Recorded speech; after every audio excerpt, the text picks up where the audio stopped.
राना सनाउल्लाह के ख़िलाफ़ जो अफ्यूम का केस जो है वो बनाया गया था, तो मैंने तो उस वक्त भी अपनी तशवीश का इज़हार किया था कि ये सिस्टम ठीक नहीं है।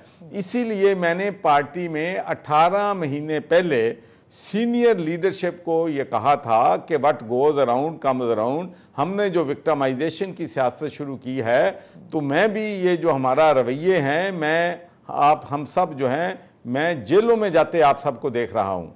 तो ये मैंने प्रेडिक्ट किया था और वही हो रहा है। और अब मैं पीडीएम से भी यही कहता हूँ कि जब वो विक्टिमाइजेशन कर रहे थे तो मैं हुकूमत में होते हुए उसकी मुखालफत करता था, और अब भी मैं समझता हूँ हाँ, जिन लोगों के करप्शन के केसेस हैं उनके साथ कोई रियायत नहीं होनी चाहिए। मैं ये ज़रूर ये बात कहूँगा कि पीडीएम जो है मुल्क के मुआशी जो हालात हैं उनको सही समत में लगाने में बिल्कुल नाकाम हो गई है।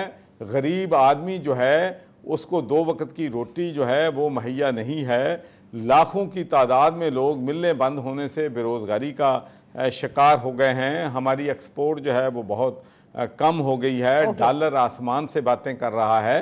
तो ये जो मुल्क के मसाइल हैं उनको ये हल करने में बुरी तरह नाकाम हो गए हैं। चौधरी शुजात साहब ने तो बड़ा कैटेगोरिकली कहा था कि पीटीआई को कल अदम करार दे देना चाहिए है, उन पर पाबंदी आयद कर देनी चाहिए।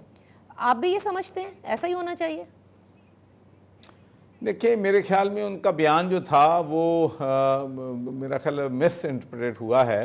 उन्होंने ये कहा था कि पाकिस्तान के अवाम उनको बैन कर देंगे। मैं समझता हूँ कि सियासी पार्टियाँ जो हैं उनमें जिन्होंने जुर्म किया है, जिन्होंने कानून को तोड़ा है, यकीनी तौर पर उनको सज़ा होनी चाहिए। लेकिन सियासी पार्टी टीएलपी पे जब तहरीक इंसाफ ने पाबंदी लगाने का फ़ैसला किया था तो उस वक्त भी मैंने उसकी मुखालफत की थी। तो मैं ज़ाती तौर पर किसी भी सियासी पार्टी जो है उसको कलअदम करार देने और उस पर पाबंदी लगाने की हमायत जो है नहीं करूँगा।